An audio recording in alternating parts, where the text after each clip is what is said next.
What is up, guys, and welcome back to another video. And today we are going over the 10 worst Green Lanterns of all time. Let's get straight on the list with number 10, Mogo. It's a planet. Yes, guys, a planet. How is a planet part of the Green Lantern Corps? We have so many questions. Does it wear a ring? Who trained it? We cannot fathom the logistics of this. Even if a planet could somehow tell the difference between good and evil, how can it fight crime? It can't do anything at all. Even if it moves slightly out of its orbit, it will throw its whole existence out of whack. Everything on its surface would die, and the whole solar system would be off. If there was suddenly injustice somewhere in the universe, how could a planet possibly help? We have to say that Mogo is definitely one of the worst Green Lanterns, and were the writers even thinking when they decided to write this? Number 9, Hal Stark. Hal Stark, or Iron Lantern, is a millionaire playboy who founded Stark Aircraft. He was working on a flight simulator when it suddenly took off and crashed near an alien spacecraft. Hal realized he was dying, so he designed a suit of armor using alien technology and powered by a battery he found in a wreckage, which reminded him of a lantern. The suit of the armor gave him incredible powers, allowing him to create any object he pleased out of a green energy. Now, all this sounds cool, except it's not. The writers decided to create this wondrous world of Iron Lantern by doing absolutely nothing new. He's basically the combo of Iron Man and Green Lantern. Their names are crammed together to create the Iron Lantern. Number 8, Gardner. He was raised in Baltimore by his mother and an abusive father, which left scars on him for the rest of his life. He started off as a backup Green Lantern for Hal Jordan. He has since become one of the most prominent Green Lanterns of the Corps, even though he has a quite arrogant personality. He recently deserted his green power ring in favor of the red ring of rage.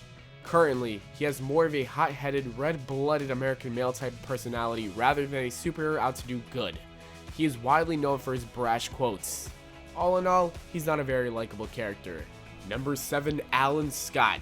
He is the original superhero to bear the name Green Lantern.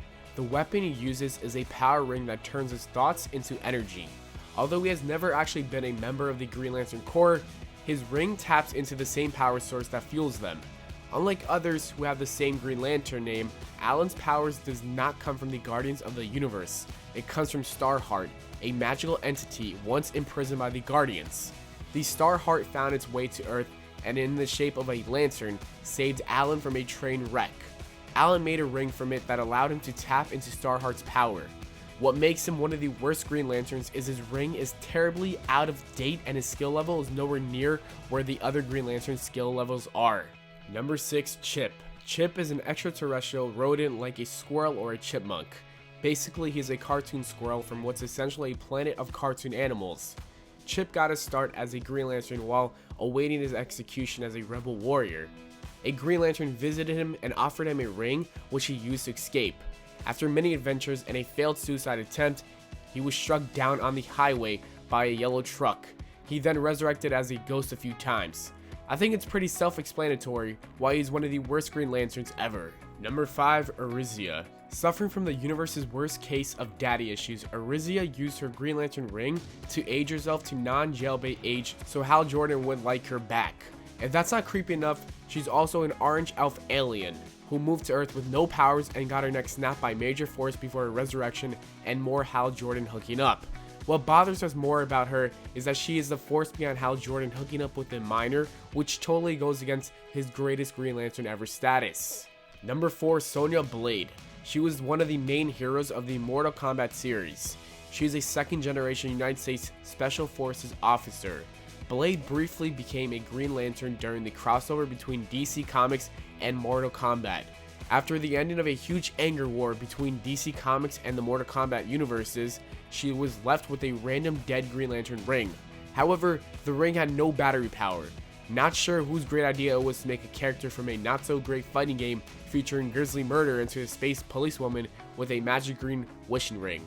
Luckily, her run as Green Lantern was brief. Number 3, Nort. Nort is one of the least liked Green Lantern members. He resembles a humanoid dog and is thoroughly incompetent and generally disliked by other heroes. In fact, he is usually portrayed as being a loser and used as comic relief. He became a Green Lantern due to the influence of a relative who was a famous member of the Corps. Although not that smart and of a little use to the universe, he is depicted as loyal, brave, and honorable. But these positive traits are not enough to win us over. How can such an incompetent dog like a creature be in charge of policing the entire universe? Number 2, Lara. After being trained vigorously by her Green Lantern father, Lara took over for her father after he was killed. Although Lara was pretty good at her job of patrolling her sector with her awesome martial arts skills, she's still one of the worst Green Lanterns. After losing her ring for a while and then getting it back, she had some fierce adventures with the Corps before losing it at a crime scene and becoming a vomiting Red Lantern. It was kind of a letdown to learn of her fate. For a character who was such a strong warrior, we expected way more. And number 1, Jack T. Chance. He is a tall blue-skinned humanoid from the planet Hellhole. Jack's character is very over the top. Repeatedly, Green Lanterns were sent to Hellhole to help bring peace. However, it usually ended in the Green Lantern who came to help death. The last Lantern sent instructed his ring as he was dying to find a suitable replacement in Hellhole. The ring chose Jack. Jack refuses to wear the Green Lantern uniform, and when the ring refused to kill someone, Jack shoots him dead. Jack is basically the most badass Green Lantern ever, but we would love to see him be a bit more Lanternish and less Lantern Rebelish. And that is it for the video, guys. As always, thanks for watching. We hope you all enjoyed. If you did, please make sure to leave a like and subscribe for more, and I'll see you all later.